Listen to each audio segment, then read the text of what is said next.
Penelitian Kebangunan Rohani bersama Evangelis Yeremia Rim dengan tema Kasih Melanda Sukabumi.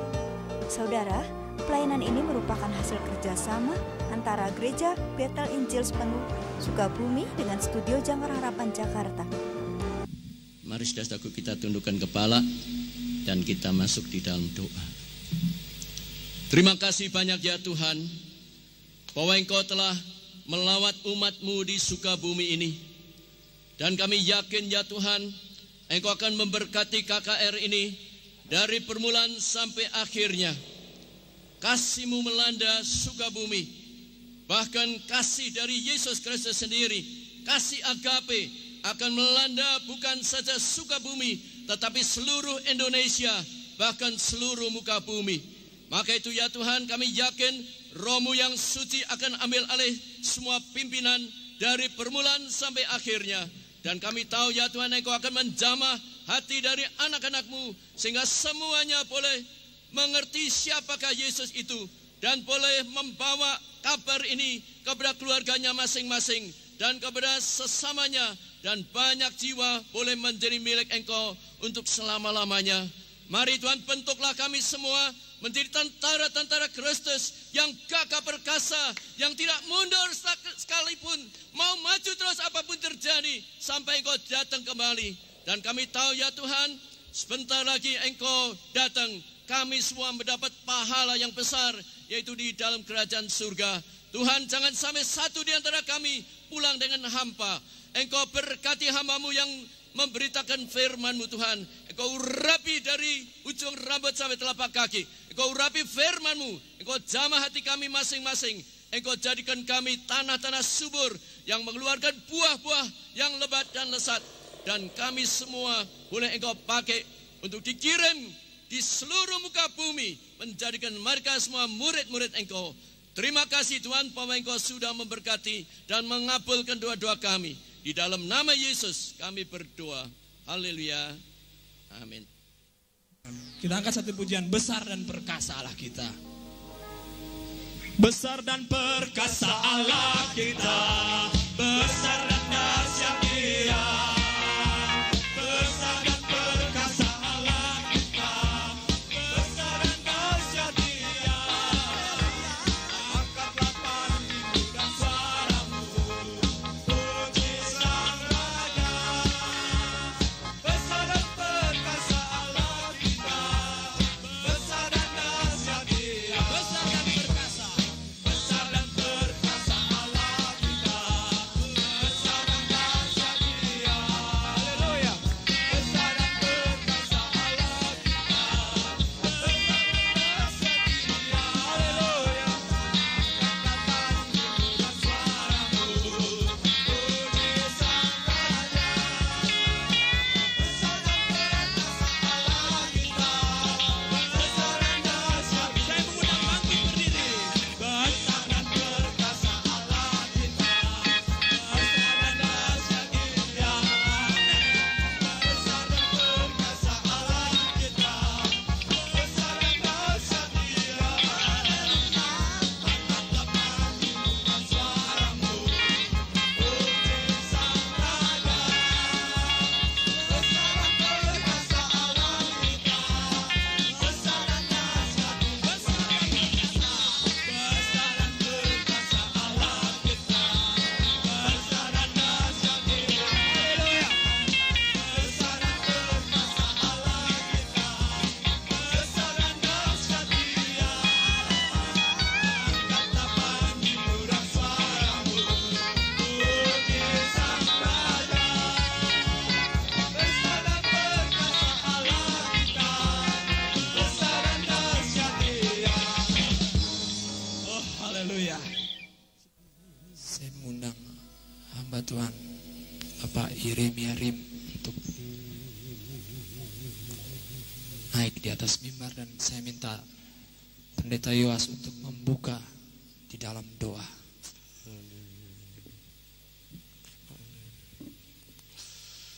Kami sangat bersyukur Tuhan Amin Tuhan Yesus. untuk kehadiran-Mu di tengah-tengah kami. Oh, haleluya. Dan kami percaya Engkau akan menyatakan isi hati-Mu kepada Amin, kami. Tuhan Yesus. Kami siap menerimanya Tuhan. Amin. Dan kami terlalu yakin bahwa terobosan rohani akan terjadi di antara kami. Dan kami pulang membawa berkat yang besar, kepuasan yang dari Engkau. Dan kasih-Mu akan melanda kami semuanya. Terima kasih Tuhan, Engkau mengurapi kami semuanya. Dan urapi hamba-Mu secara khusus, urapan dari tempat yang maha tinggi, itu mengalir untuk hamba-Mu. Dan hamba-Mu akan menyampaikan isi hati-Mu Tuhan. Terima kasih, kami siap menerimanya dengan hati yang terbuka. Di dalam nama Tuhan Yesus Kristus kami berdoa. Haleluya. Amin. Puji Tuhan. Puji Tuhan. Sungguh senang sekali di kota ini yang sejuk udaranya. Saya percaya tidak akan demikian keadaan rohani kita yang terus sejuk. Karena roh Allah dan kasih Allah dalam diri kita, kita akan terbakar menyala-nyala bagi Tuhan. Kita akan buka Alkitab kita pada sore hari ini di dalam Injil Lukas.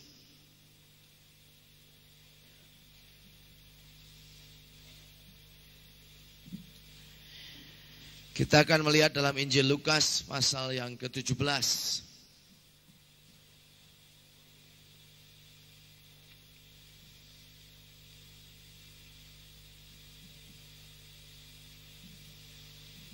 Saya akan bacakan mulai dengan ayat yang ke-11. Lukas pasal yang ke-17 ayat yang ke-11. Demikian bunyinya. Dalam perjalanannya ke Yerusalem, Yesus menyusur perbatasan Samaria dan Galilea. Ketika ia memasuki suatu desa, datanglah 10 orang kusta menemui dia. Mereka tinggal berdiri agak jauh dan berteriak, "Yesus, Guru, kasihanilah kami." Lalu ia memandang mereka dan berkata, "Pergilah dan perlihatkanlah dirimu kepada imam." Dan sementara mereka di tengah jalan, mereka menjadi tahir. Seorang dari mereka ketika melihat bahwa ia telah sembuh, kembali sambil memuliakan Allah dengan suara nyaring, lalu tersungkur di depan kaki Yesus dan mengucap syukur kepadanya. Orang itu adalah seorang Samaria. Lalu Yesus berkata, "Bukankah ke-10 orang tadi semuanya telah menjadi tahir? Di manakah yang 9 orang itu? Tidak adakah di antara mereka yang kembali untuk memuliakan Allah selain daripada orang asing ini?" Lalu ia berkata kepada orang itu, "Berdirilah dan pergilah, imanmu telah menyelamatkan engkau." Puji Tuhan. Saya ingin ajak saudara doa sekali lagi. Minta Tuhan mengurapi kita supaya kita bisa mengerti firman-Nya.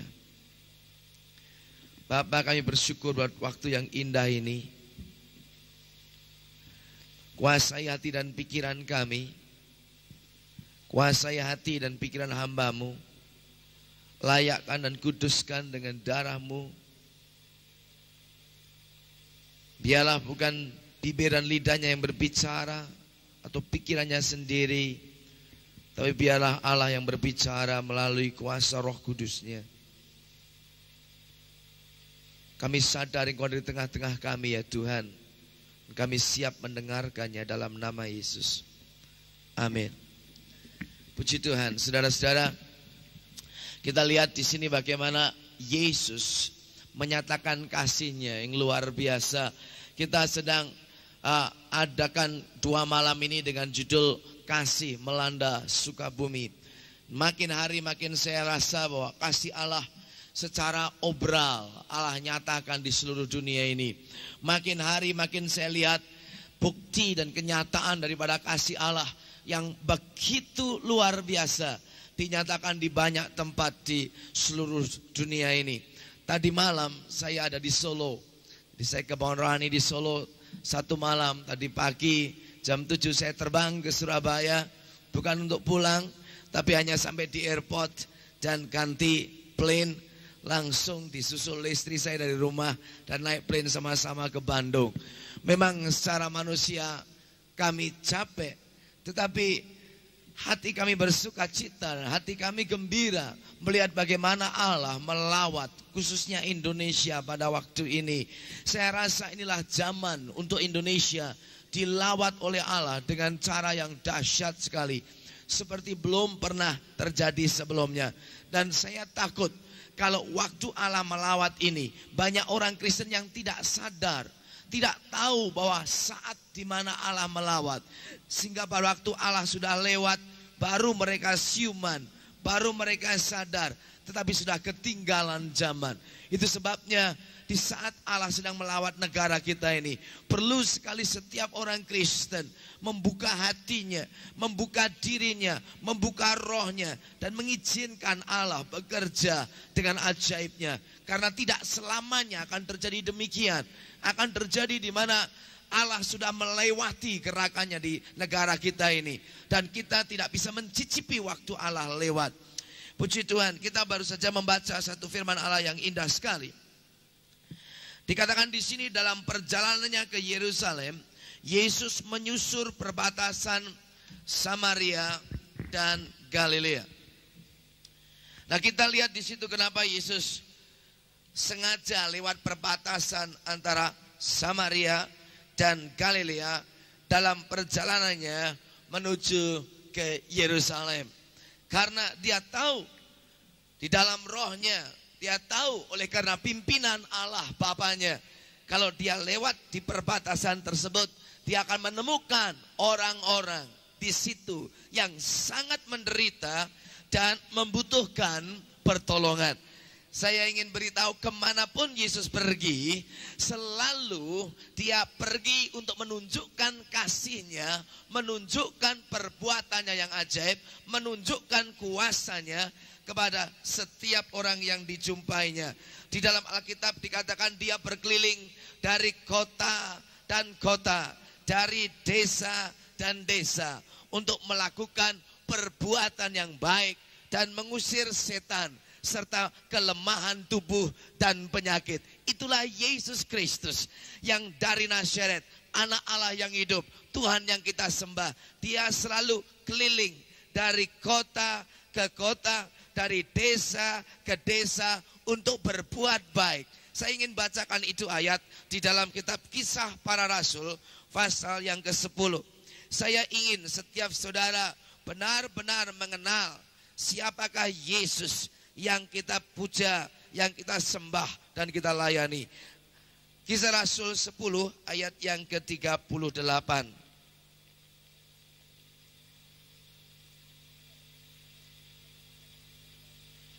Dikatakan demikian. Yang ada Alkitab silakan membuka, dan yang tidak membawa Alkitab dengarkan baik-baik. Kisah Rasul pasal yang ke-10 ayat 38. Dikatakan di sini, yaitu saya baca ayat 37 dulu. Kamu tahu tentang segala sesuatu yang terjadi di seluruh tanah Yudea, mulai dari Galilea sesudah baptisan yang diberitakan oleh Yohanes, yaitu tentang Yesus yang dari Nazaret, bagaimana Allah mengurapi dia dengan Roh Kudus dan kuat kuasa. Dia yang berjalan keliling, Yesus berjalan keliling sambil berbuat baik dan menyembuhkan semua orang yang dikuasai iblis, sebab Allah menyertai dia. Inilah yang dilakukan oleh Yesus 2000 tahun yang lalu. Tetapi saya ingin katakan di sini bahwa apa yang Yesus lakukan tidak hanya berhenti 2000 tahun yang lalu. Sampai detik ini Yesus Kristus tidak berubah. Dulu, sekarang, sampai selamanya dia tetap berjalan keliling untuk melakukan kebaikan serta menyembuhkan orang yang sakit dan mengusir setan. Amin, saudaraku. Amin. Jadi sampai saat ini pun Tuhan tidak berubah. Dia tetap berjalan keliling dari kota ke kota, dari desa ke desa, memakai hamba-hambanya yang diurapi juga dengan kuasa Roh Kudusnya untuk melakukan kebaikan dan juga mengadakan mujizat, yang sakit disembuhkan, yang dirasuk setan dilepaskan. Itulah yang Yesus kerjakan. Dia memang sudah tidak ada di bumi ini secara tubuh, dia telah terangkat ke surga, tetapi rohnya telah dicurahkan dan diberikan kepada orang yang percaya kepada dia. Setiap kita, dan kitalah merupakan Yesus-Yesus berikutnya, Yesus-Yesus kecil, pengikut-pengikut Kristus yang berkeliling kemanapun kita pergi dengan pengurapan Roh Kudus, melakukan yang baik, mengusir setan dan menyembuhkan yang sakit. Amin. Dia tidak bisa lagi jalan-jalan di kota Sukabumi karena dia tidak punya kaki, karena dia sudah di surga. Kakinya ialah kaki saudara. Dia tidak bisa keliling di jalan Sukabumi sambil berkata dengan mulutnya karena dia sudah di surga. Tapi mulut saudara adalah mulutnya untuk melakukan yang baik, menyembuhkan yang sakit dan mengusir setan. Nah, kalau orang Kristen mengerti demikian ini, maka benar-benar orang sekitar kita yang belum mengalami kasih Allah akan dilanda dengan kasih-Nya. Saya ingin katakan di sini bahwa kasih melanda Sukabumi itu tidak cukup dengan hanya kita bikin kebaktian di gedung olahraga yang indah ini dengan musik yang megah dan mengundang penginjil dari kota lain untuk berkhotbah. Mungkin itu bisa menolong sedikit, tapi kalau kita benar-benar ingin bahwa kota Sukabumi ini dilanda oleh kasih Allah di dalam Yesus Kristus, maka setiap orang yang percaya Yesus di kota ini harus terus berdoa untuk dipenuhi dengan Roh Kudus, diurapi dengan kuasa Allah, dan juga mau keluar dari rumahnya, berjalan keliling di kota ini, mengunjungi jiwa-jiwa yang merana, yang sakit, yang menderita, dan mengerjakan hal yang baik, serta mendoakan yang sakit dan mengusir setan. Baru Sukabumi dilanda dengan kasih Allah. Amin. Tidak bisa tergantung pada pribadi seseorang, seorang pendeta, seorang gembala, seorang penginjil untuk menyatakan kasih Allah kepada dunia adalah tugas dan pekerjaan bagi setiap orang yang mengaku dirinya percaya kepada Yesus Kristus. Firman Allah mengatakan sebelum Yesus Kristus datang kedua kali, bahwa bumi ini, seluruh bumi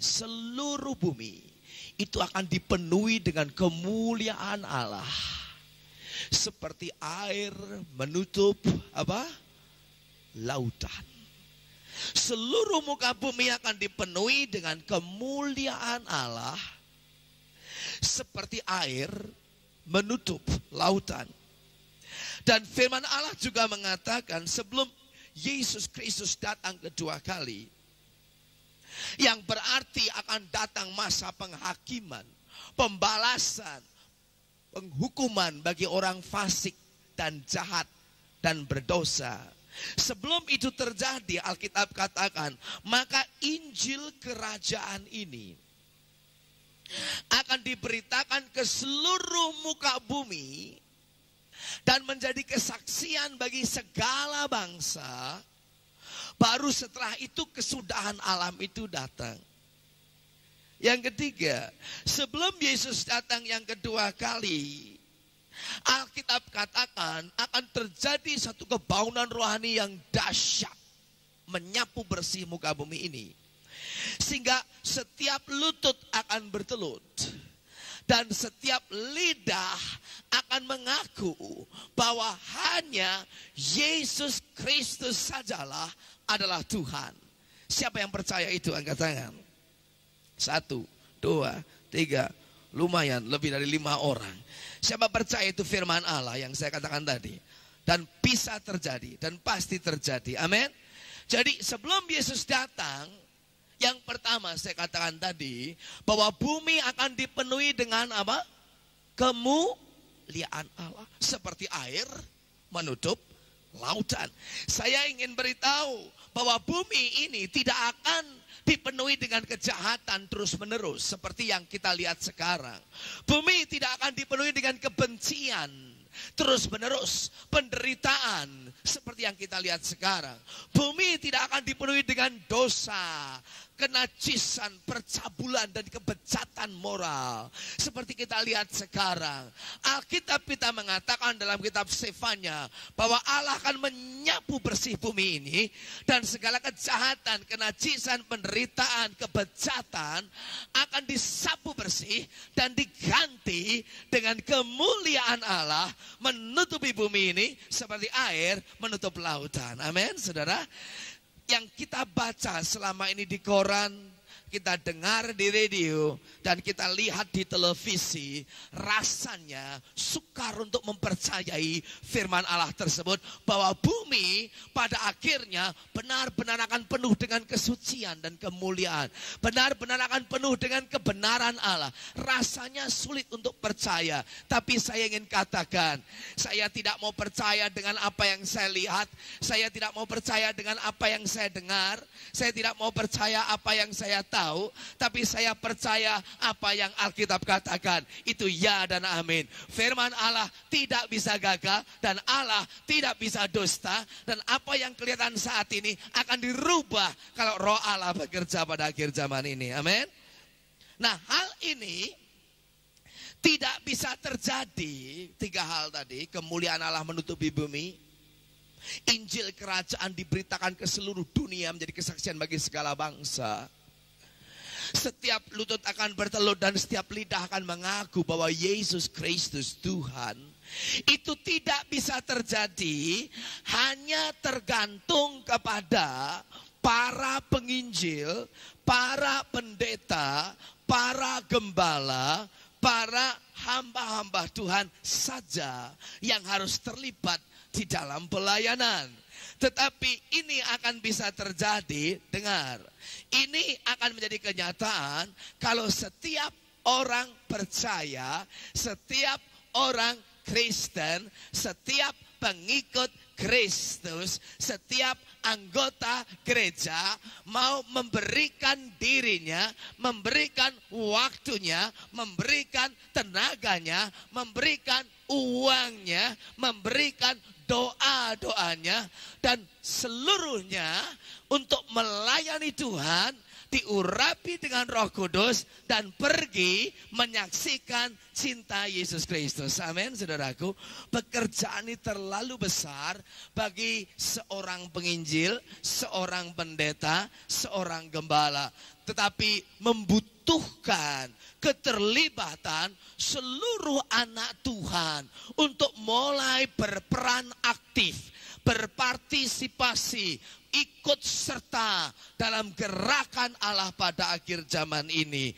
Saya sedih karena selama ini banyak orang Kristen kena penyakit satu macam virus yang merusak orang-orang Kristen di gereja. Yang kena virus bukan hanya orang yang homoseks kena virus AIDS saja. Yang kena virus bukan hanya diskit komputer yang sekarang pada kena virus sehingga diskitnya rusak semuanya, terhapus datanya. Yang kena virus bukan hanya itu, tapi banyak orang-orang Kristen di gereja juga kena virus dari iblis. Dan virus ini saya beri nama virus apatisme. Apatisme artinya acuh tak acuh. Banyak sekali orang Kristen yang bersikap acuh tak acuh, masa bodoh, pasif, tidak mau tahu, tidak terlibat, berdiam diri alias nganggur di dalam gereja. Dari minggu ke minggu dia datang ke gereja punya karunia khusus, yaitu karunianya memanasi bangku gereja. Saudaraku, duduk sudah panas tinggal pulang, duduk sudah panas, tinggal pulang. Itu karunia tidak terdapat dalam Alkitab, saudaraku. Karunia panas di bangku gereja. Tapi sedihnya banyak sekali orang Kristen di gereja-gereja yang tidak terlibat dalam pekerjaan Tuhan. Dia hanya duduk sebagai penonton dan dianggap pelayanan di mimbar semacam tonil. Orang Jawa Timur bilang semacam ludruk, semacam teater, semacam drama, dan semua hanya menonton dengan pasif. Kadang-kadang dia menganggukkan kepala, amin. Kadang-kadang haleluya, amin. Saking nikmatnya. Nah, inilah virus rohani yang menggerogoti orang-orang Kristen, yang menyebabkan kelumpuhan rohani, yang menyebabkan stagnation, pembendungan daripada arus Injil dan kasih Allah kepada dunia sekitar kita. Jangan salahkan iblis terlalu banyak, tapi banyak salahnya orang Kristen yang kena virus apatisme, acuh tak acuh, masa bodoh, tidak mau tahu, MALAS. Apa itu? Malas. Kita membiarkan dunia berbaris menuju jurang kebinasaan dan neraka, sementara kita duduk dengan tenang di dalam gereja, hanya memonopoli surga bagi diri kita sendiri. Betapa kejamnya diri kita. Kalau kita ingin kasih, mana tandanya tadi? Tulisannya mana? Kasih melanda Sukabumi. Oh, ini ada di atas. Terima kasih. Kalau kita ingin kasih melanda Sukabumi, melanda itu satu banjir yang mengalir. Itu tidak bisa dialirkan dari mana-mana, hanya bisa mengalir kalau setiap anak Tuhan tidak membendung air yang hidup yang mengalir dari dalam dirinya, yaitu kasih Allah. Diizinkan mengalir, baru Sukabumi akan dilanda oleh Tuhan. 2 hari ini saya hanya datang untuk mengingatkan saudara bahwa di dalam dirimu juga ada kasih yang sama yang saya miliki. Di dalam dirimu ada Yesus yang sama yang saya miliki. Dalam dirimu juga ada kuasa yang sama yang saya miliki. Dalam dirimu juga ada urapan yang sama yang saya miliki. Asal kita mau mengalirkan saja, maka tidak lama lagi Sukabumi akan dilanda oleh kasih Allah. Amin, saudara. Kita baca dalam Yohanes pasal yang ke-7. Yohanes pasal yang ke-7.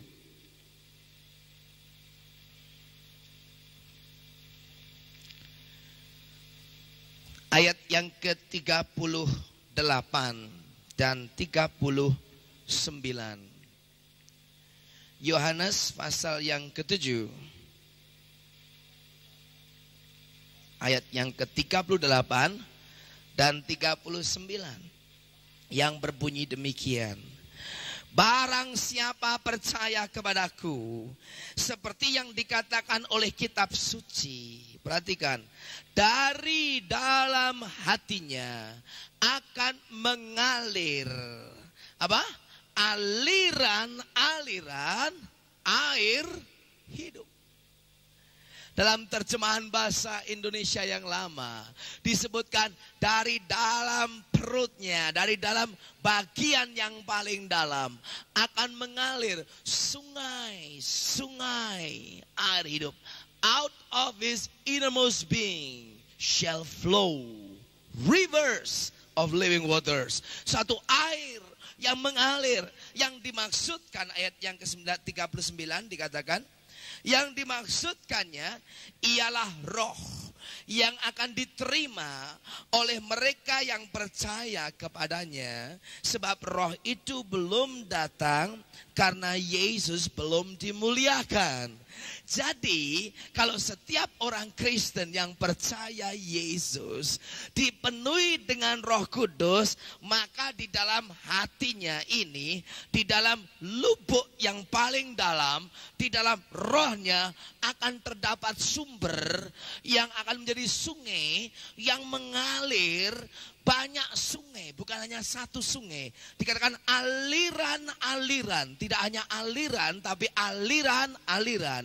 Dalam bahasa Inggris rivers, bukan hanya river tapi rivers. Ada banyak sungai yang mengalir dari hati setiap orang yang percaya, dan aliran air itu membawa kehidupan bagi setiap orang yang dialirinya dan dibasahinya.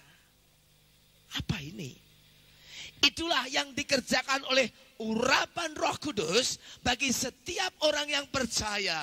Akan ada aliran air keselamatan, sehingga orang yang dekat dengan kita mendengar Injil Yesus Kristus, kena aliran keselamatan, orang itu diselamatkan. Ada aliran pengampunan, sehingga orang yang hidup di dalam dosa dan kesalahan datang kepada Yesus melalui kita, boleh mulai mengalami segarnya aliran pengampunan, dan orang itu diampuni dosanya. Ada aliran apa?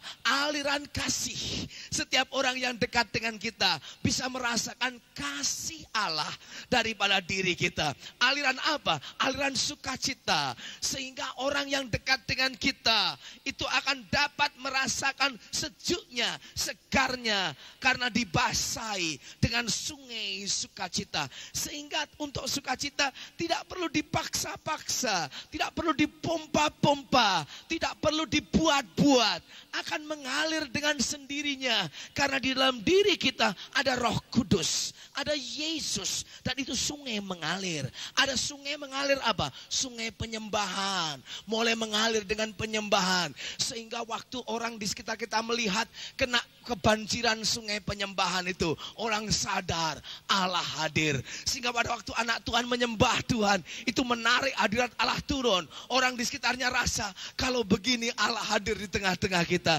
Ada aliran apa? Sungai kuasa, sehingga orang dekat kita kena kuasa Allah. Sungai aliran apa? Kesembuhan, mujizat, dan banyak lagi. Sungai-sungai itu mengalir semuanya. Masalahnya di sini, banyak orang Kristen tidak menyadari bahwa di dalam hatimu ada potensi yang dahsyat, yang tak terbatas, yang Roh Kudus sudah kerjakan. Karena itu banyak sekali orang Kristen karena tidak menyadarinya, sehingga membendung sungai-sungai tersebut.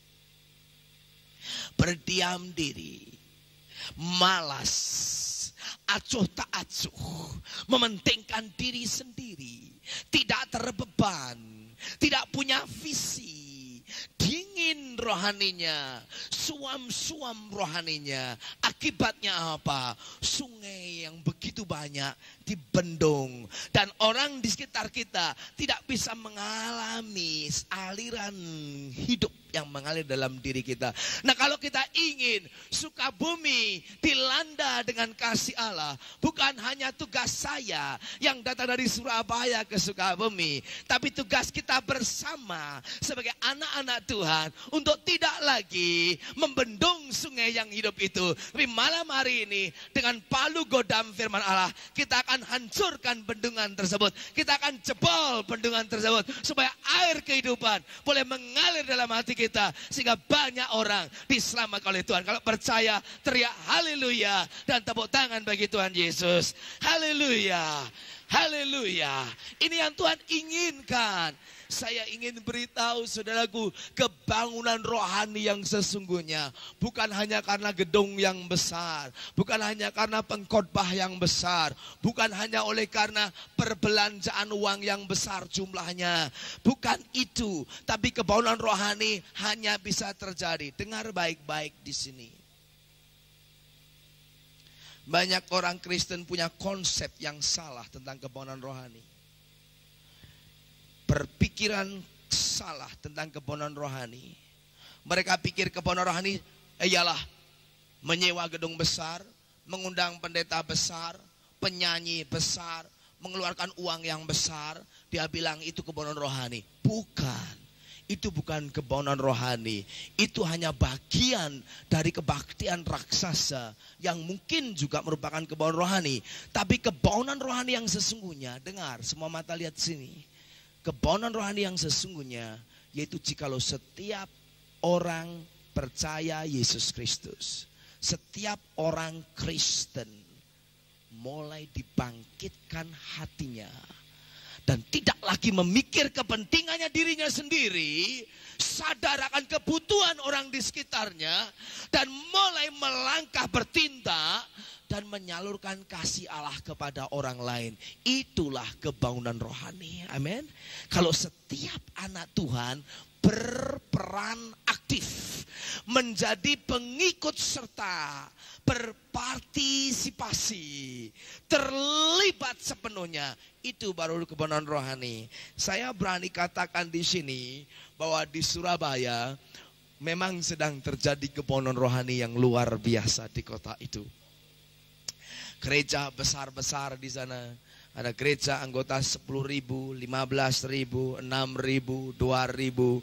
Gereja penuh-penuh. Persetujuan doa banyak sekali. Hampir tiap hari ada acara. Dan yang paling indah dari semuanya, kenapa di Surabaya banyak sekali orang bertobat saat ini? Para mahasiswa, pelajar, kaum ibu, bapak-bapak, pedagang-pedagang, pengusaha-pengusaha, kaum profesi, para dokter, para insinyur, pada datang bertobat kepada Allah. Apa karena banyaknya penginjil? Memang di Surabaya banyak penginjil, tetapi bukan mereka yang bikin kebangunan rohani. Saya ingin beritahu kenapa terjadi kebangunan rohani dan pertobatan massal di Surabaya. Perhatikan, karena di Surabaya saat ini banyak sekali anak-anak Tuhan yang sering disebut kaum awam. Bukan pendeta, bukan penginjil, tapi anak-anak Tuhan. Ibu rumah tangga, tukang jahit, penjual di pasar, penjual di toko, pekerja di kantor, para insinyur, para dokter. Semua mereka bergerak, menginjil, memberitakan, menylayani, menyelamatkan jiwa-jiwa. Itu sebabnya terjadi gerakan roh Allah yang dahsyat sekali.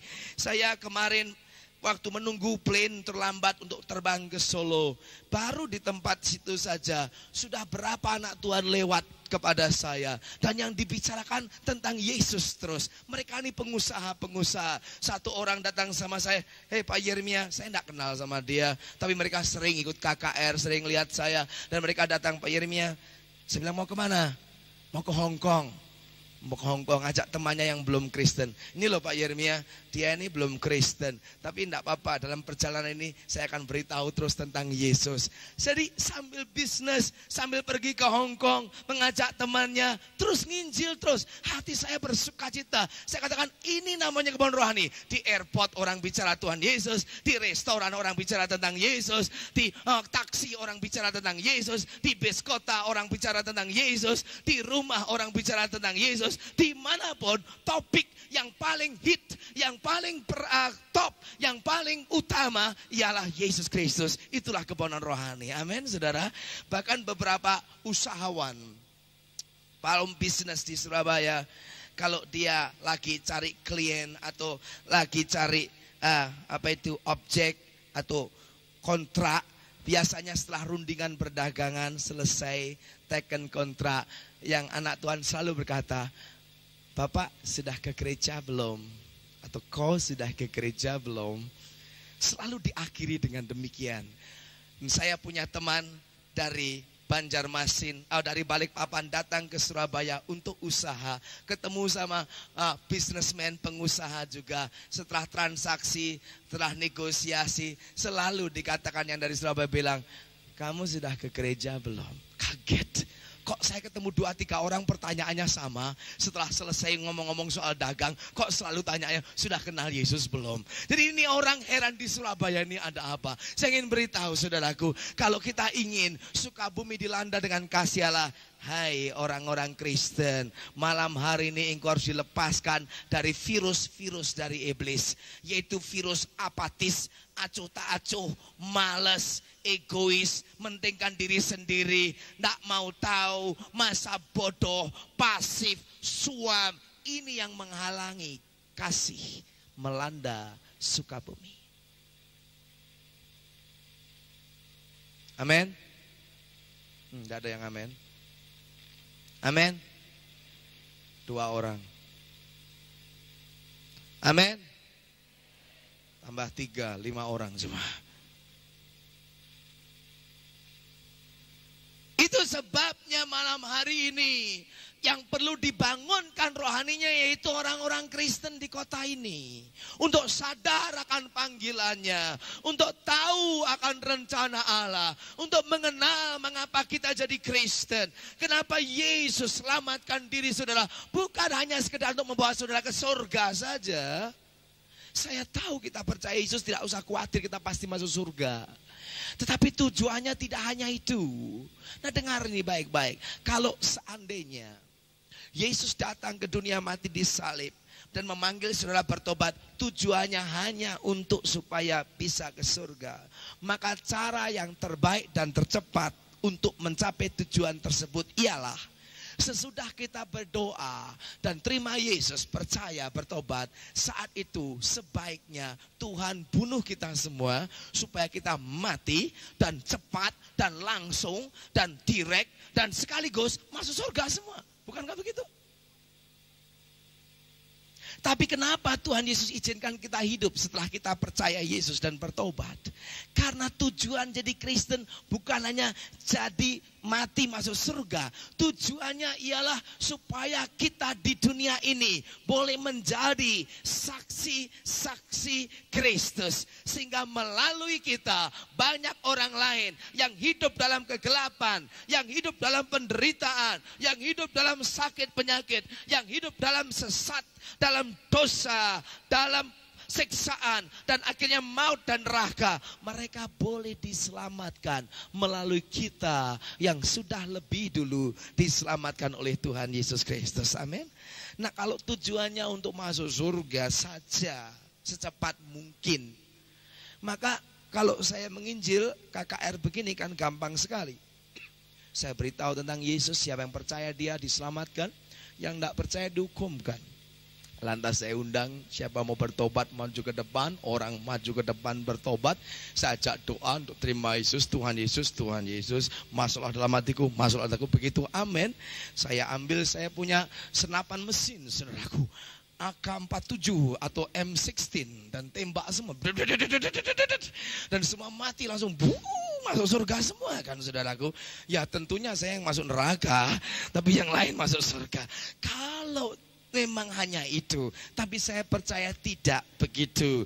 Tuhan izinkan kita tetap hidup di dunia ini dengan tujuan ribuan, ratusan ribu, jutaan yang lain yang belum pernah mencicipi, merasakan kemanisannya, keindahannya, sukacitanya, mengenal Injil Yesus Kristus. Mereka juga boleh mengalami melalui kita yang sudah lebih dulu diselamatkan dan diurapi dengan Roh Kudus, supaya dengan kuasanya, bukan kemampuan kita, tapi dengan kuasanya kita dapat menyalurkan Injil kepada yang lain. Amin.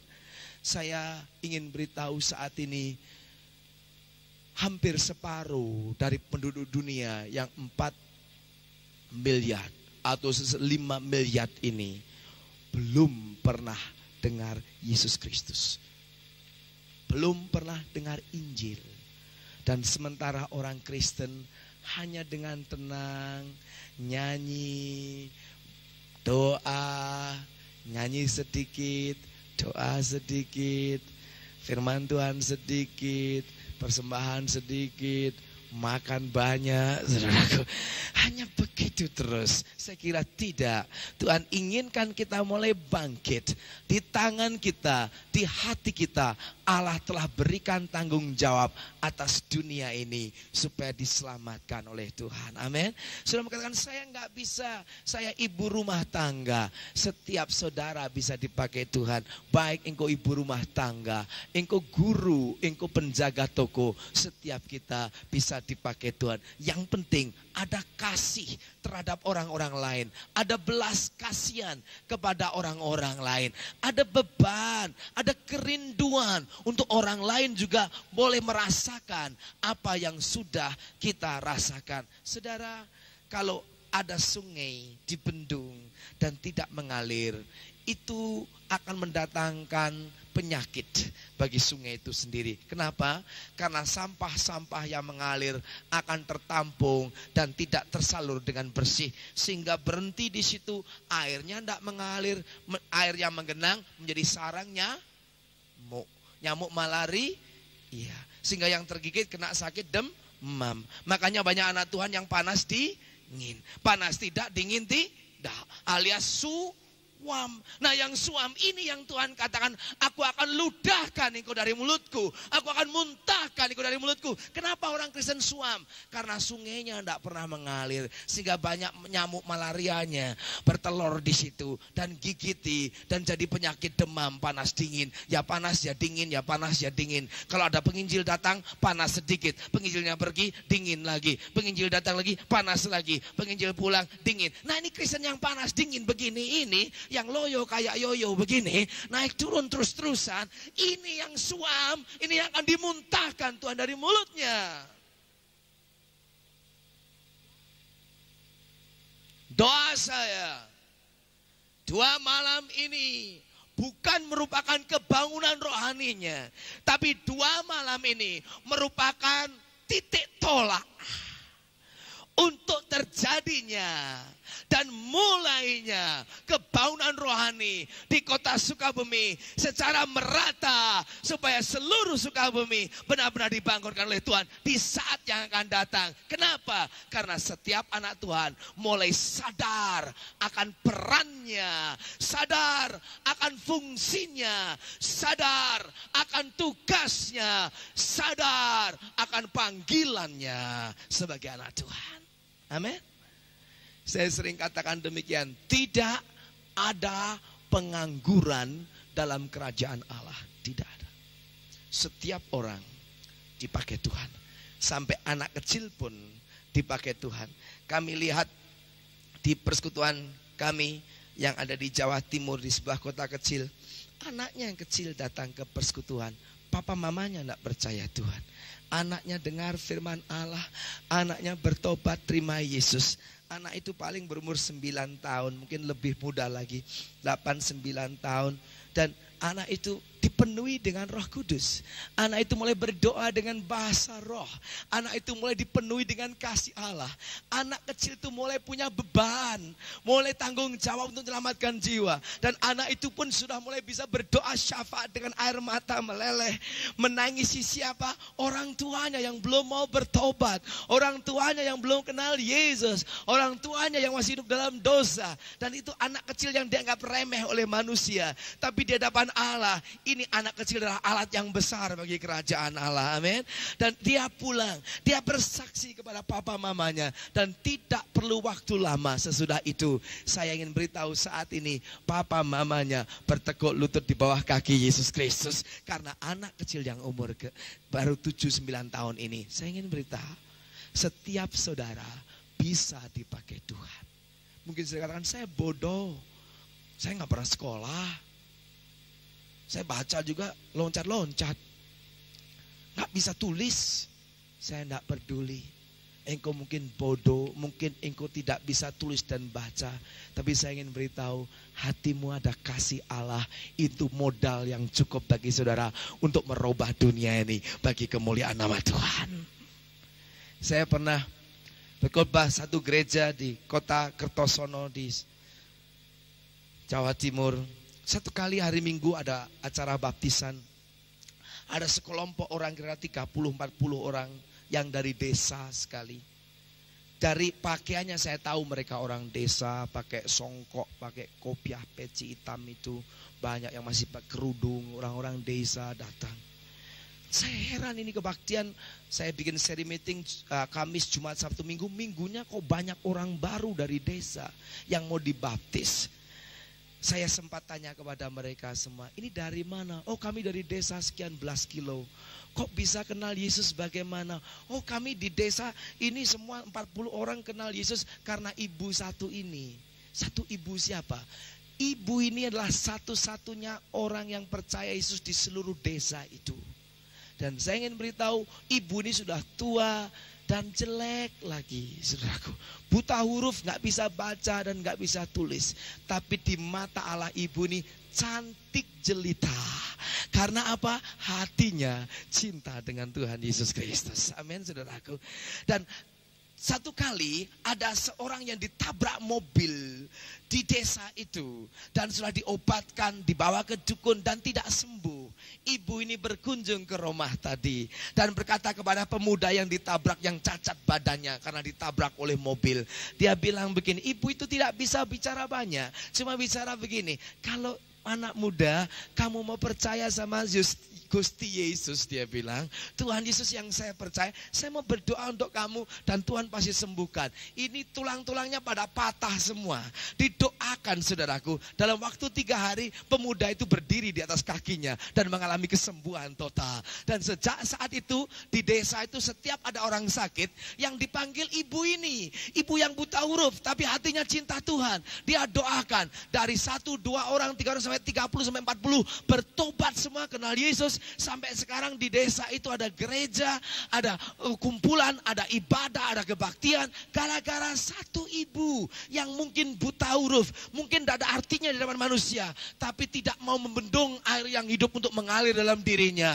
Diizinkan sungai itu mengalir, sehingga orang yang kena sungai itu mengalami keselamatan daripada Tuhan. Amin. Wajahnya jelek secara manusia, tapi di hadapan Allah wajahnya cantik, jelita, rupawan. Karena apa?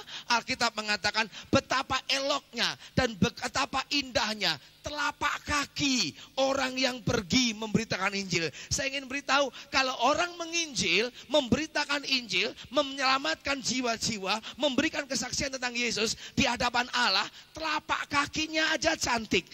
Kalau telapak kakinya aja cantik, apalagi wajahnya, saudaraku. Coba lihat telapak kaki saudara. Cantik gak, saudaraku? Jelek sih, karena gak pernah pergi memberitakan Injil. Perginya ke tetangga-tetangga, cuman gosipin aja. Tambah buruk tuh. Tapi kalau sudah pergi memberitakan Injil, telapak kakinya saja cantik. Apalagi wajah kita. Dan inilah rahasia yang akan terjadi, yang akan membuat bagaimana kita ingin melihat kebawaan rohani di kota ini. Dan malam hari ini sebelum kebaktian berakhir, saya tidak akan hanya berdoa untuk orang yang maju ke depan untuk bertobat, tapi saya juga ingin berdoa untuk orang-orang Kristen yang mau bertobat dari kemalasannya, dari acuh tak acuhnya, untuk dilepaskan dari virus-virus iblis itu, untuk dilepaskan dari pasifnya, kesuamannya, sehingga sudah pulang dari sini sadar bahwa di dalamku ada Yesus, di dalamku ada firman Tuhan, di dalamku ada kuasa Roh Kudus, di dalamku ada pengurapan. Aku juga bisa dipakai Tuhan dan saudara mau bersaksi dan Tuhan akan menyertai saudara. Amin, saudara. Yesus katakan, aku menyertai engkau sampai kesudahan alam. Kita akan kembali kepada Lukas pasal yang ke-17 tadi. Lukas pasal yang ke-17. Yang berbunyi demikian. Yang tadi dikatakan ayat yang ke-11 sampai yang ke-19 tadi. Yesus jalan keliling dan lewat perbatasan antara Galilea dan Samaria. Dan Alkitab katakan pada satu desa di perbatasan itu, maka ada berapa banyak orang kusta? Berapa? 10 orang kusta. Yang Alkitab katakan mereka berdiri agak jauh dan berteriak dari jauh, berkata begini, Guru atau Rabi, kasihanilah kami. Yesus sementara berjalan, dia memandang orang yang kusta itu. Yesus sengaja pergi lewat perbatasan. Kenapa? Zaman dulu kalau ada orang kena penyakit kusta, kalau sekarang disebut penyakit lepra. Siapa pernah lihat orang penyakit kusta? Angkat tangan. Sudah tahu penyakit kusta, lepra ya, yaitu yang syaraf-syarafnya diserang sehingga mati, jari-jarinya bisa putus, telinganya bisa putus, hidungnya di sini bisa putus, ya, bulu matanya rontok semua, dan kalau bisa menyerang bagian mata, syaraf-syarafnya mati, sehingga pada waktu kena angin dan bola mata kering, tidak bisa kedip lagi dan terancam buta. Dan orang-orang yang serang penyakit kusta ini zaman dulu dikategorikan, digolongkan dengan orang yang najis, orang berdosa. Makanya dalam Alkitab kalau ada orang sakit kusta mengalami kesembuhan, tidak disebut orang kusta itu sembuh, tapi Alkitab berkata orang kusta itu tahir, ditahirkan. Dalam bahasa Inggris disebut cleansed. Tidak dikatakan heal atau sembuh. Lepers were healed, bukan. Tapi the lepers were cleansed. Orang-orang yang kusta itu ditahirkan, dibersihkan, disucikan. Jadi kalau ada orang kusta, itu seperti dianggap orang buangan, orang najis, orang kotor. Kisahnya begini waktu itu peraturannya. Kalau ada orang yang sakit kusta, ada bintik-bintik putih di kulitnya, maka orang tersebut akan dibawa kepada seorang imam. Dan imam meriksa. Jikalau bulu-bulu tubuhnya itu mulai ikut menjadi putih juga, setelah dia dikarantinakan selama 1 minggu, tidak boleh kumpul orang, maka dia harus dikarantina, diasingkan lagi selama 7 hari, 1 minggu. Dan kalau sudah sembuh, tidak meluas tapi tetap di situ, maka orang tersebut dikembalikan lagi kepada masyarakat, dinyatakan tahir, bukan kusta.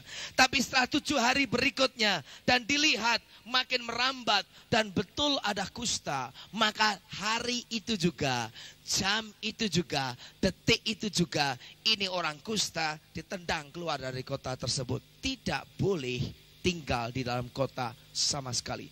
Makanya Yesus lewat di perbatasan antara Galilea dan Samaria, dan di perbatasan tersebut berkumpul orang-orang kusta. Siapakah orang ini?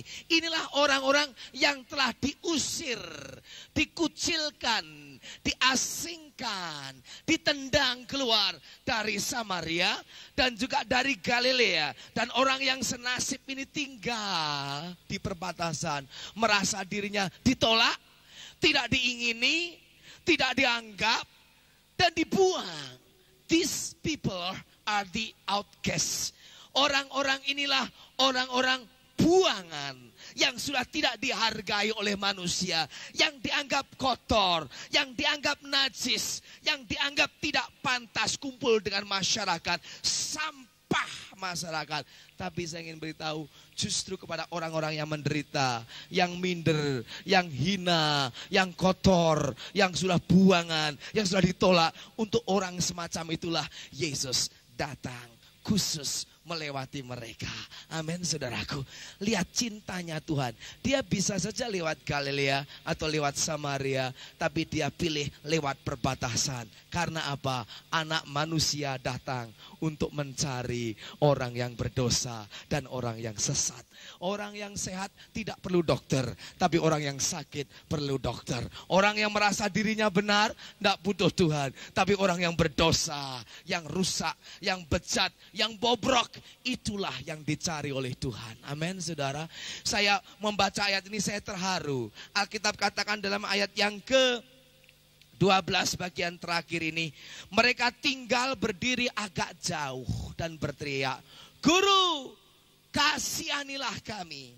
Mereka berdiri jauh. Kenapa ini?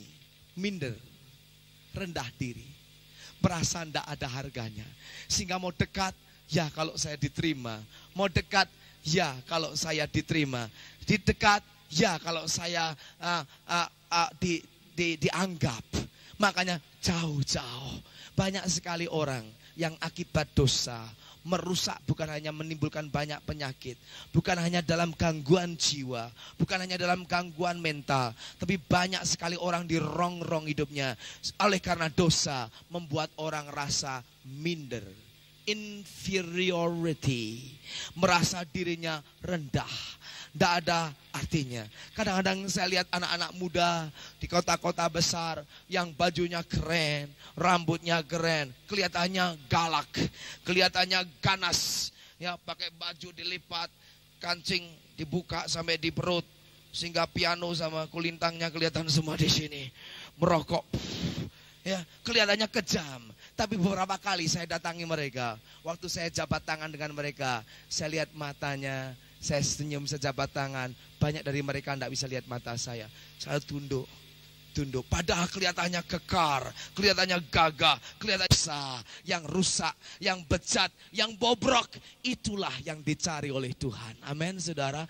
Saya membaca ayat ini, saya terharu. Alkitab katakan dalam ayat yang ke-12 bagian terakhir ini, mereka tinggal berdiri agak jauh dan berteriak, "Guru, kasihanilah kami." Mereka berdiri jauh. Kenapa ini? Minder, rendah diri, merasa tidak ada harganya. Sehingga mau dekat, ya kalau saya diterima. Mau dekat, ya kalau saya diterima. Di dekat, ya kalau saya dianggap. Makanya jauh-jauh. Banyak sekali orang yang akibat dosa merusak, bukan hanya menimbulkan banyak penyakit, bukan hanya dalam gangguan jiwa, bukan hanya dalam gangguan mental, tapi banyak sekali orang dirongrong hidupnya oleh karena dosa, membuat orang rasa minder, inferiority, merasa dirinya rendah. Tidak ada artinya. Kadang-kadang saya lihat anak-anak muda di kota-kota besar yang bajunya keren, rambutnya keren, kelihatannya galak, kelihatannya ganas. Ya, pakai baju dilipat, kancing dibuka sampai di perut, sehingga piano sama kulintangnya kelihatan semua di sini. Merokok, ya, kelihatannya kejam. Tapi beberapa kali saya datangi mereka, waktu saya jabat tangan dengan mereka, saya lihat matanya, saya senyum sejabat tangan. Banyak dari mereka tidak bisa lihat mata saya. Saya tunduk. Padahal kelihatannya kekar, kelihatannya gagah, kelihatannya berangasan, kelihatannya kejam. Tapi begitu dilihat sorotan matanya redup dan minder. Kenapa? Dosa membuat banyak orang minder. Orang berdiri depan, malu. Yang mau taruh tangannya di mana? Di kelas. Ayo kamu ngucapkan rumus atau ngafalkan. Malu. Taruh tangannya di mana? Taruh sini nggak bisa, taruh sini nggak bisa. Bingung. Mukanya taruh di mana? Hidungnya mau taruh mana? Bingung. Minder, malu. Akibat apa? Dosa.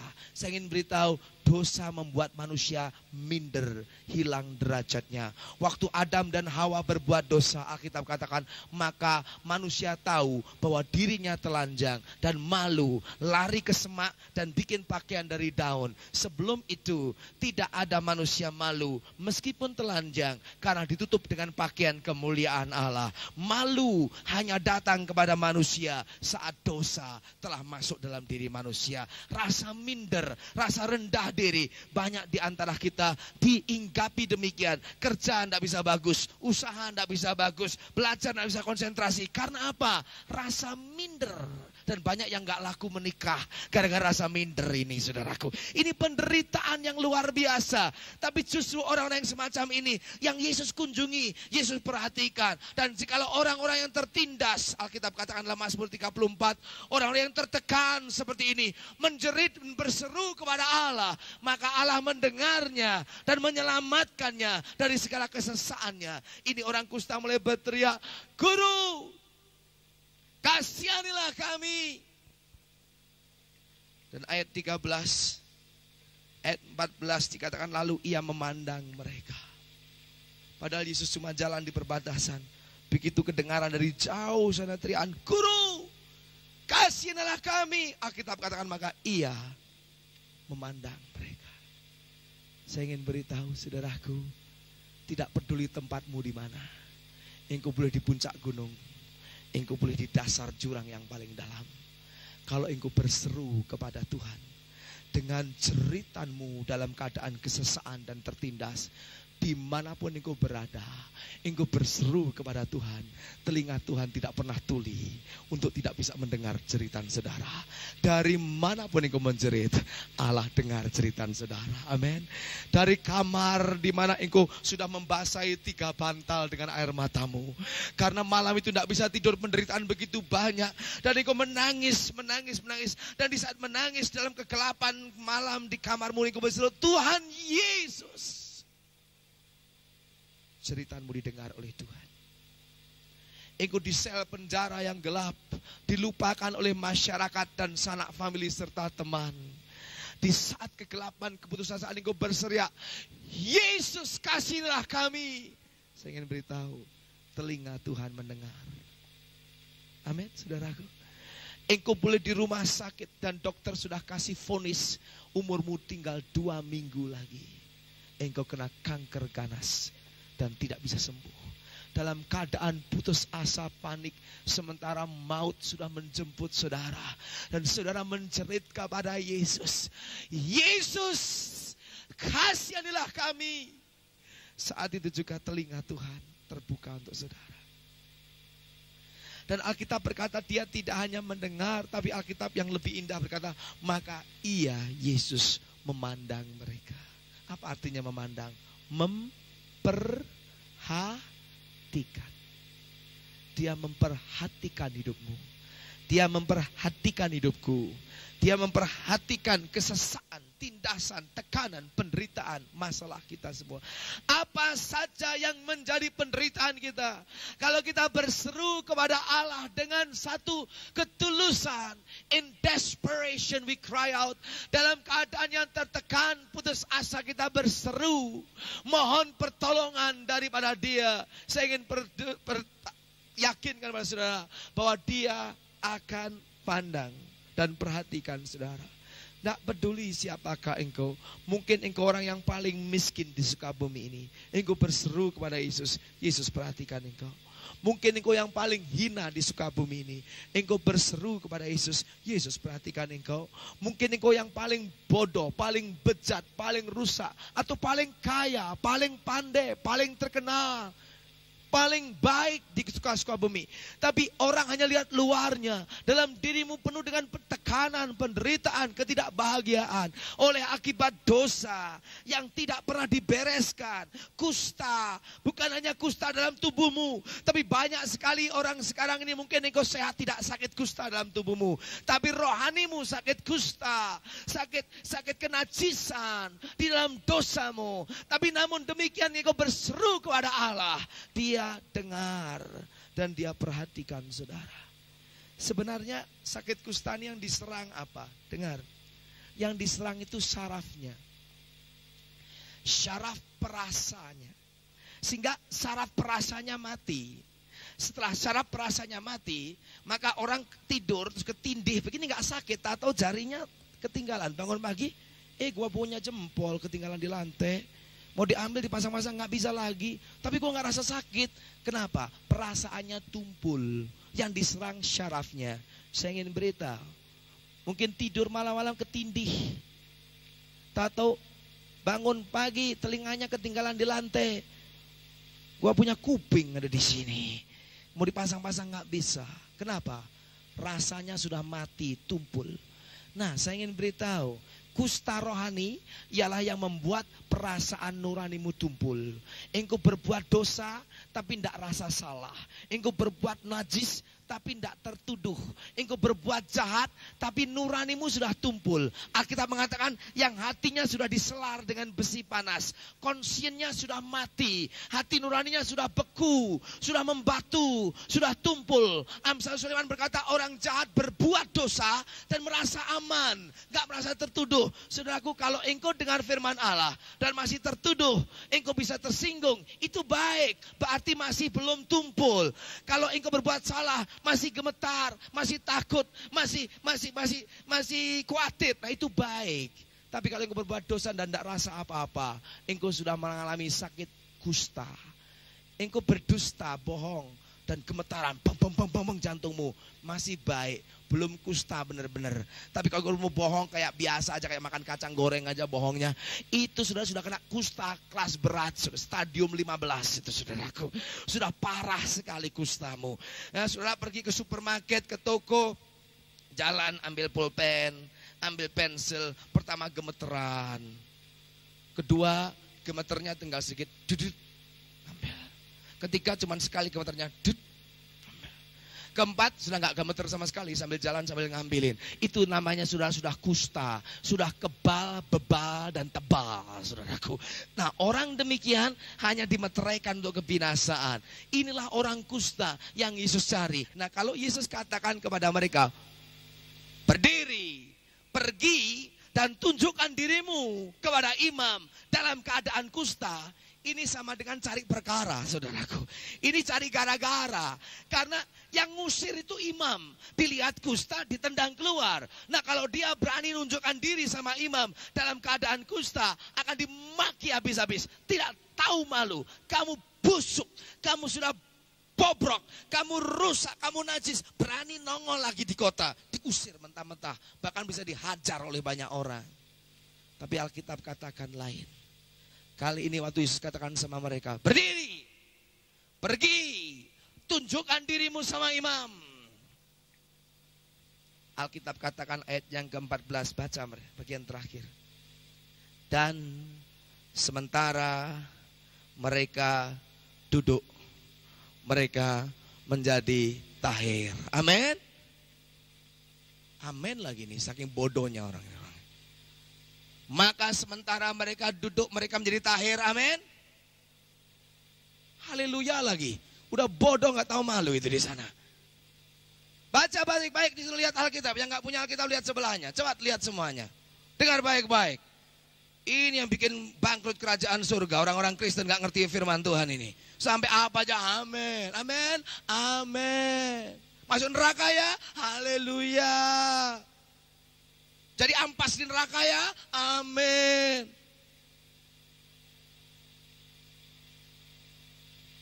Ayat 14. Dan sementara mereka duduk-duduk, mereka menjadi tahir. Betul? Tidak. Apa Alkitab katakan di sini? Dan sementara mereka di mana? Di tengah jalan. Ini rahasianya. Sementara mereka di tengah jalan, tengah berjalan, sembuh. Inilah tindakan iman. Bayangkan ini 10 orang kusta pada duduk-duduk sakit. Dan Yesus katakan berdiri, pergi ke imam. Mesti terjadi rapat kilat waktu itu. Diskusi singkat. Ini gimana nih? Ini guru nih. Tuhan Yesus suruh kita ngadap ke imam. Kita kan baru diusir dari sana. Kita lagi penyakitan begini. Mau nongol-nongol di situ ya Pak. Memangnya ditimpukin kita ntar. Kita bisa dilemparin batu. Ini gimana? Kamu aja deh yang pergi. Mungkin berunding di situ. Tapi yang satu mungkin berkata, tidak usah khawatir. Yang nyuruh bukan orang biasa. Yang nyuruh adalah guru kita. Yesus Kristus. Juru selamat. Mesias. Kristus. Anak Allah. Dan Tuhan sendiri. Perkataannya pasti ada kuasanya. Udah apapun jadinya. Kita taat saja sama dia. Mari kita berdiri. Kita jalan. Bayangkan saudaraku. Mereka jalan masih dalam kusta. Kusta jalan. Ntar gimana nih? Udah diam. Yesus katakan pergi. Ntar kita dihukum lagi nanti. Bisa-bisa dipenjara. Sudah. Jalan saja. Dan Alkitab katakan sementara mereka jalan.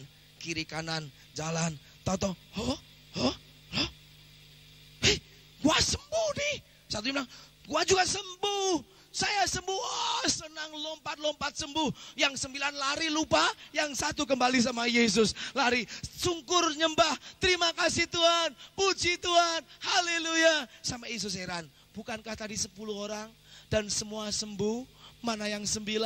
Kenapa cuma orang asing yang 1 orang Samaria ini saja yang kembali. Yang 9 orang kemana? Saudaraku. Sering kali kita seperti yang 9 orang ini. Mungkin setelah mereka lihat sembuh, saking senangnya, terus pikirnya sudah badannya bagus lagi, mulai laku lagi, mulai jalan ke night club saudaraku, atau jalan ke bar, jalan kemana, nggak tahu berterima kasih sama Tuhan. Banyak orang cuma datang sama Tuhan, minta pertolongan, Tuhan sudah tolong, lupa segala-galanya. Mungkin orang itu sudah sembuh dari kustanya, tapi masuk neraka karena tidak pernah kembali berlutut di hadapan Yesus Kristus. Mungkin banyak di antara saudara yang sudah banyak ditolong Tuhan. Penyakitmu pernah disembuhkan. Engkau pernah ditolong Tuhan dalam ekonomimu. Tapi kalau kamu tidak pernah kembali kepada Allah, tidak pernah bersujud dalam Dia, tidak pernah mengucap syukur kepada Dia, tidak pernah menjadi saksi bagi Dia, maka engkau tetap binasa dalam dosamu. Meskipun sudah mengalami mujizat sekalipun. Saya sering KKR, saya sering kebun rohani, saya sering lihat banyak mujizat terjadi. Segala macam, orang lumpuh berjalan, orang tuli mendengar, mati sebelah Tuhan sembuhkan. Tapi kadang-kadang sedih, banyak orang hanya ingin kesembuhannya, tapi tidak mau kembali kepada Tuhan, bersujud, meninggalkan hidup yang lama, dan mengucap syukur menjadi saksinya. Kecuali yang satu ini, Tuhan dikatakan firman dia itu orang Samaria. Nah, orang Samaria sudah kusta, itu sudah cukup jelek. Samaria double jeleknya. Dulu kalau nama Samaria itu dianggap orang buangan. Orang Yahudi itu first class. Orang Samaria itu second class. Kelas kambing. Karena mereka ini campuran. Gak dianggap. Saudaraku, sudah orang kusta, Samaria lagi. Sampai Yesus katakan, mana yang lain kecuali orang asing ini. Jadi ini orang the outcast of the outcast. Orang yang terbuang dari yang terbuang. Tapi justru orang yang merasa hutangnya banyak, setelah dilunaskan oleh Tuhan Yesus, justru orang ini akan membalas lebih banyak bagi Tuhan. Tapi orang yang merasa dirinya tidak punya apa-apa, biasanya sukar melayani Tuhan. Saya ingin beritahu, dosa saya banyak sekali. Kenajisan, kejahatan saya banyak. Hujatan saya kepada Allah terlalu banyak. Waktu Tuhan selamatkan saya mempunyai hutang besar kepada Allah. Itu sebabnya sejak umur 17 tahun saya berikan diri saya sepenuhnya kepada Allah untuk bayar hutang saya kepada Allah yang terlalu besar. Saya melayani Tuhan bukan untuk terkenal, bukan untuk dipuji, bukan untuk cari kekayaan. Meskipun itu semuanya Allah berikan kepada saya akhirnya. Tapi sejak permulaan sampai detik ini, saya melayani Tuhan hanya dengan satu maksud. Karena saya punya hutang banyak daripada Allah. Saya yang berdosa, saya yang najis, saya yang kotor, yang harusnya binasa, mati di api belerang dan neraka dan lautan ke maut. Saya harus mati di situ, tapi Tuhan cinta sama saya dengan mati di salib menanggung hukuman saya. Saya ditebus, diangkat jadi anaknya. Saya katakan, Tuhan, terlalu baik Engkau Tuhan. Itu sebabnya aku berikan diriku kepadamu. Umpama enggak dikasih upah, saya enggak terkenal, saya enggak diberkati, bahkan tak ada mahkota sekalipun, saya akan tetap layani Tuhan. Karena Dia punya kebaikan dan kasih terlalu besar, membuat saya berutang. Dan karena Dia satu-satunya Yesus yang Allah, Dia yang layak untuk menerima penyerahan hidup saya. Yang lain tidak layak kecuali Tuhan. Makanya saya berikan diri saya sepenuhnya kepada Dia. Umur 17 tahun saya sudah mulai berkhotbah. Saya masih di SLTA, saya sudah bikin kebawaan rohani. Umur 19 tahun saya sudah mulai full time, pergi ke negara-negara lain, ke Burma, ke Bangkok, memberitakan Injil. Dan sudah 17 tahun sekarang berlalu, saya tetap melayani Tuhan. Karena apa? Saya salah satu dari orang kusta ini, yang kotor, yang najis, yang terbuang, yang gak ada artinya. Dan Tuhan telah tahirkan saya, sucikan saya, bersihkan saya. Makanya saya lari kembali sama Tuhan, berlutut di hadapannya. Tuhan, terima kasih. Aku akan muliakan Engkau dengan mulutku, dengan lidahku, dengan tubuhku, dengan segenap yang ada padaku. Aku akan mengasihi Engkau lebih daripada semuanya. Malam hari ini, berapa banyak saudara yang sudah ditolong Tuhan?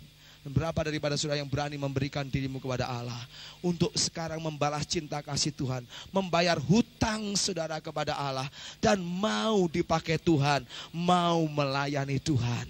Malam hari ini banyak di antara saudara yang kena penyakit lebih dahsyat daripada penyakit kusta, yaitu penyakit dosa. Penyakit kusta cuman mati tubuh, tapi penyakit dosa mati jiwa, roh, dan tubuh saudara. Karena upah dosa itu maut. Tapi ada berita baik bagi saudara. Saudara tidak perlu mati dalam dosamu. Saudara tidak perlu mati dalam mautmu. saudara bisa diselamatkan malam hari ini. Kalau saudara dalam keputusasaan, dalam penderitaan, dalam dikejar dan dipenjara dosa, menjerit minta ampun, ya Guru, Yesus kasihanilah kami. Saya jamin malam hari ini Tuhan dengar saudara. Dan mata Tuhan memandang saudara. Dan firman-Nya diberikan saudara untuk menyembuhkan, melepaskan, menyucikan, menguduskan, memperbaharui. Dan barang siapa yang percaya Dia dan menerima Yesus di dalam hidupnya akan diberi hak menjadi anak Allah. Maka hidup yang lama sudah lenyap dan yang baru sudah terbit dan akan menjadi pewaris kerajaan surga. Mari kita berdoa saudaraku. Yesus. Kita berdoa sungguh-sungguh. Semua hargai hadirat Allah. Jangan ada yang bicara, jangan ada yang jalan-jalan. Semua tinggal di tempat saudara dengan hormat akan Dia saat ini. Dia hadir di sini. Bapa dalam surga, kami bersyukur buat kehadiran-Mu di tengah-tengah kami. Dan Engkau memandang kami sampai ke dasar hati kami. Engkau melihat segala kejahatan, dosa, kenajisan yang ada dalam diri kami. Tapi juga Engkau melihat penderitaan, siksaan, jeritan hidup kami. Engkau juga melihat pelanggaran yang kami lakukan. Tapi mata-Mu juga melihat kebutuhan-kebutuhan kami yang kami rindukan, yang kami mohon Tuhan penuhi. Tuhan Yesus, kasih-Mu tidak berubah. Engkau yang mengasihi 10 orang kusta itu. Engkau juga mengasihi kami di Sukabumi yang berdosa ini. Dan Engkau tidak ingin seorang pun binasa di neraka. Tapi Engkau ingin setiap kami diselamatkan. Setiap kami diberi pengampunan. Setiap kami dilepaskan, disembuhkan. Dan diangkat menjadi anak Allah, menjadi pewaris kerajaan Allah. Bapa dalam surga, hamba berdoa bagi setiap kami yang hadir malam hari ini. Khususnya mereka yang belum memiliki Yesus sebagai Tuhan dan Juru Selamatnya. Mungkin sudah masuk keluar gereja, tapi tidak pernah bertobat. Tidak pernah membuka hati, merendahkan diri dan mengundang Yesus sebagai Tuhan dan Juru Selamatnya. Tuhan, jamah mereka. Segala setan iblis yang mengikat mereka. Setan kesombongan, kekerasan hati. Setan dusta, segala macam kuasa kegelapan yang menghalangi mereka, yang membutakan mata rohani mereka sehingga tidak bisa melihat keselamatan dan datang kepada Yesus. Segala pekerjaan dan rantai setan iblis aku patahkan, aku hancurkan saat ini juga. Dalam nama Yesus Kristus, Engkau lepaskan saudara-saudara kami. Supaya mereka boleh melihat kemuliaan Allah di dalam Injil Yesus Kristus. Berita kesukaan. Dan membuka hati dan bertobat kepadamu.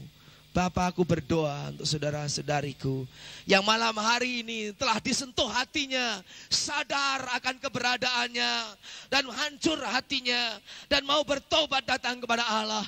Setiap orang yang datang kepadamu tidak pernah Engkau menolaknya. Setiap orang yang berseru kepadamu tidak pernah Engkau mengabaikannya, tapi Engkau selalu memperhatikannya, mendengarnya, memandangnya, dan menolongnya. Malam hari ini Tuhan, ulurkan tangan-Mu dan jamah kami. Izinkan kami mengecap kemanisan dan kuasa Allah dalam hidup kami. Jesus. Saya ingin beri kesempatan bagi saudara yang malam hari ini setelah mendengar firman Tuhan, hatinya disentuh dan sadar. Dan saudara tahu apa yang kau butuhkan malam hari ini. Apa yang kau perlukan, yaitu keselamatan, pengampunan dosa, lahir baru, diubahkan oleh Tuhan, bertobat kepada Allah, membuka hati dan ingin mengundang Yesus masuk dalam hatimu. Saya ingin beri kesempatan untuk saudara mau ambil keputusan malam hari ini, khususnya mereka yang baru pertama kali ambil keputusan untuk bertobat dan terima Yesus. Silahkan angkat tangan tinggi-tinggi dan saya mau berdoa untuk saudara. Saat ini juga angkat tangan tinggi-tinggi, silahkan. Banyak sekali, cepat angkat tangan. Siapa lagi yang sungguh-sungguh ingin mengenal Yesus? Yesus, Ya, Tuhan tahu, mulai berseru kepada nama Tuhan. Akulah orangnya, aku perlu bertobat.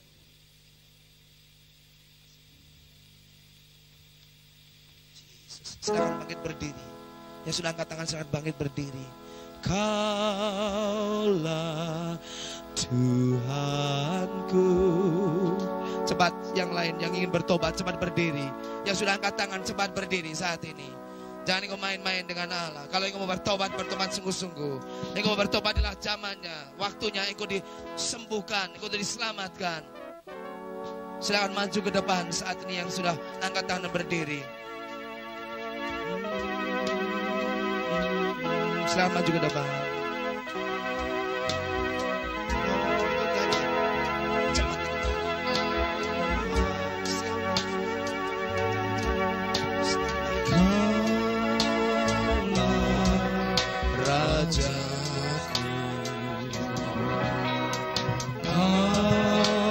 Cepat maju ke depan. Lari maju ke depan. Saya mau bertobat, saya mau terima Yesus. Saya tidak ingin sudah ikut-ikutan, tapi sudah ingin bertobat, ingin berbarui Tuhan. Lari, lompat dari tempat dudukmu. Saya ingin berbarui malam hari ini. Sembah Kau Tuhan, ku sembah Kau Tuhan, ku puji, ku muliakan nama-Mu. Ku sembah Kau Tuhan, ku sembah Kau Tuhan, ku puji, ku muliakan nama-Mu.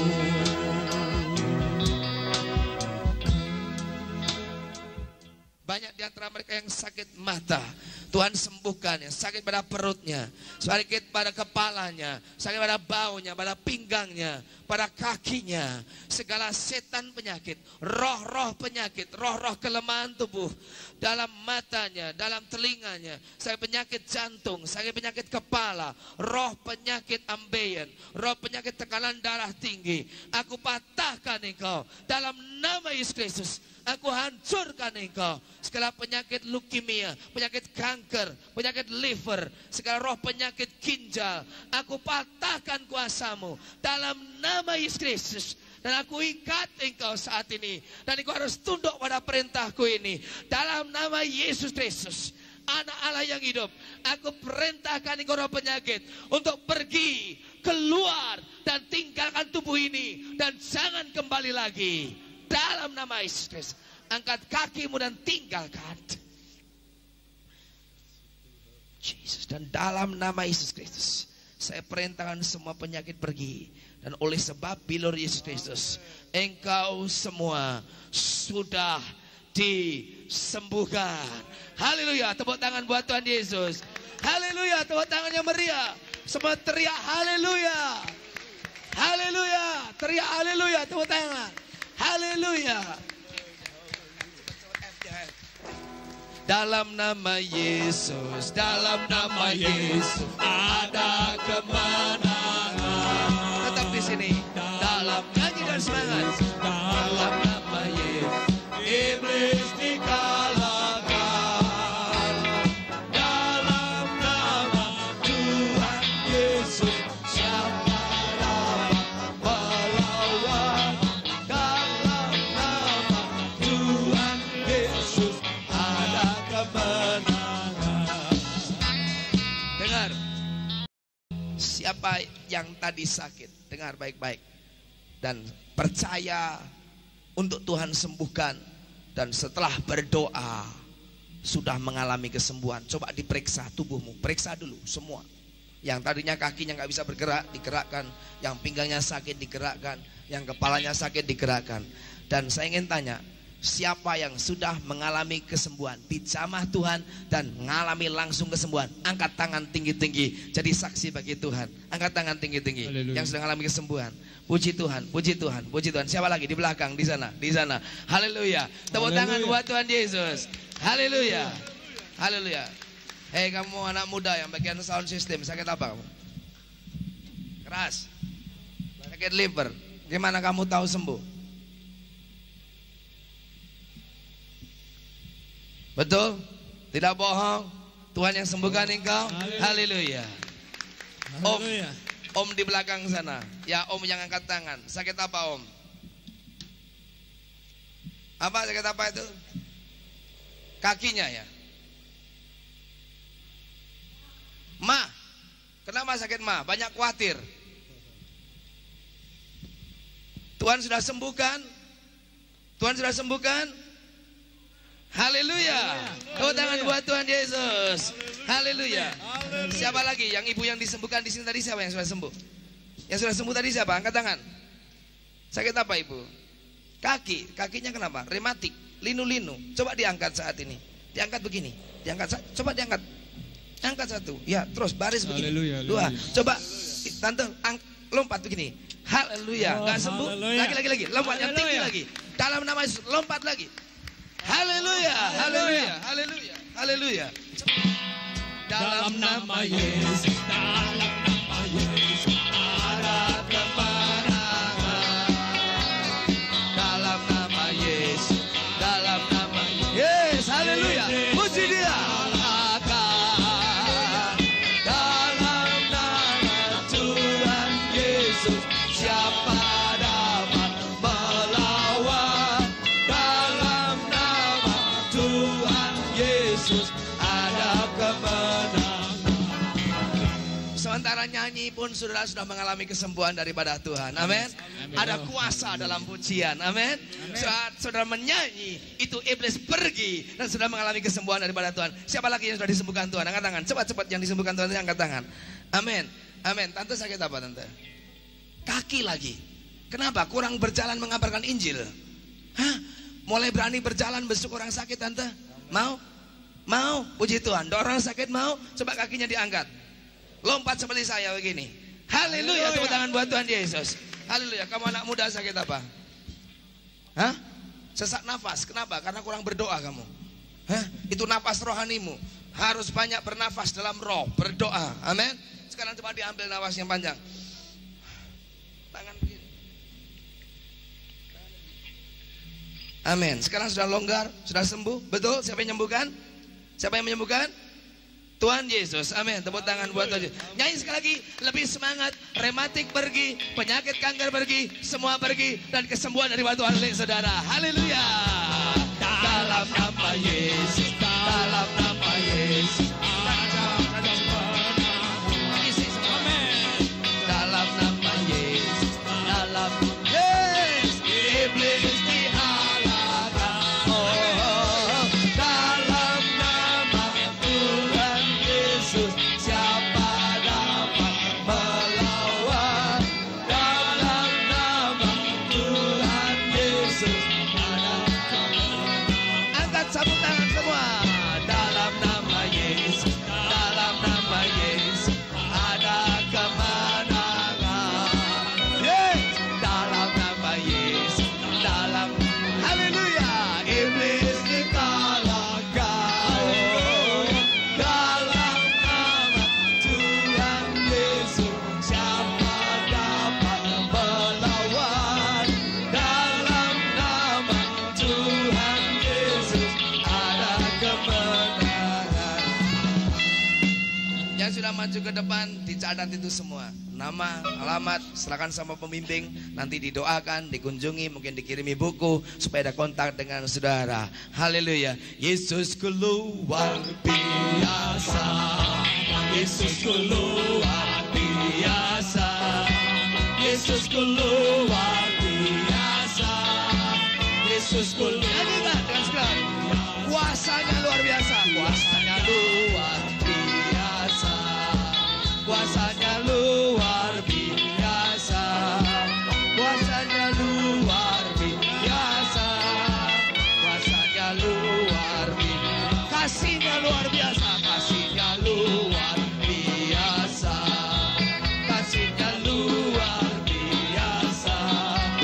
Kasihnya luar biasa. Kasihnya luar biasa. Amin. Jadi saudara sadar, keponakan rohani akan terjadi di Sukabumi ini. Amin. Itu akan terjadi kalau setiap saudara mengalirkan air yang hidup. Amin. Saudara berani bersaksi, Tuhan akan sertai saudara. Besok ajak yang lain. Tetangga-tetangga saudara yang menderita, yang sakit, yang putus asa, teman-temanmu, kenalanmu, ajak mereka datang. Mereka biar mengalami kasih Tuhan, dijamah Tuhan. Tidak hanya saudara yang mengalami, tapi mereka juga akan mengalaminya. Amin. Mari kita mulai kerja buat Tuhan mulai saat ini. Waktunya sudah tinggal singkat. Tuhan ingin melawat dunia ini dengan kemauan rohani, dan itu tergantung kepada kita untuk melayani Dia. Amin. Dan nyanyikan firman-Nya luar biasa, dan Tuhan memberkati saudara. Saya serahkan ke selanjutnya pimpinan acara. Firman-Nya luar biasa. Firman-Nya luar biasa. Firman-Nya luar biasa.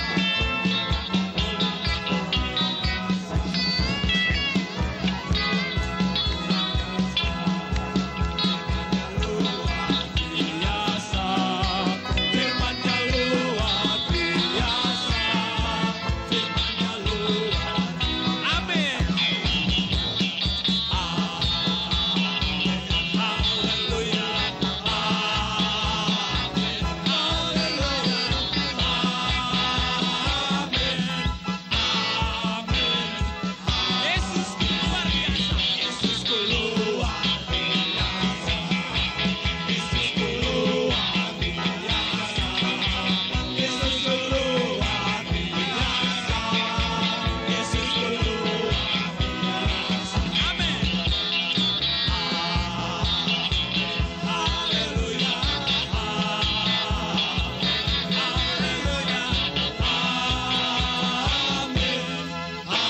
Amin.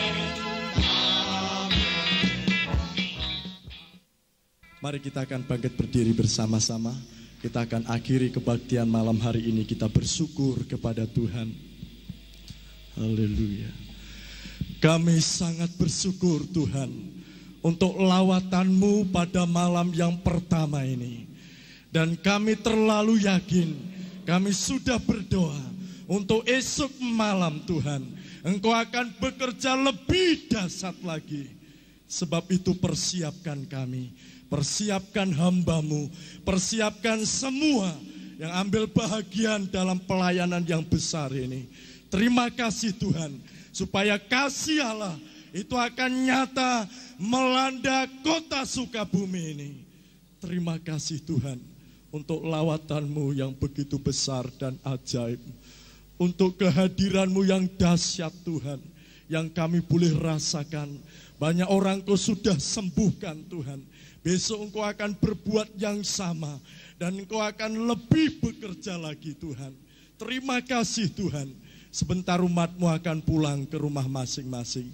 Biarlah damai sejahtera Allah itu akan menyertai kami, tiba di rumah kami dengan selamat. Dan kami masih tetap bersyukur, memuji dan membesarkan Kau yang sudah melawat kami malam ini. Terima kasih Tuhan, terima kasih.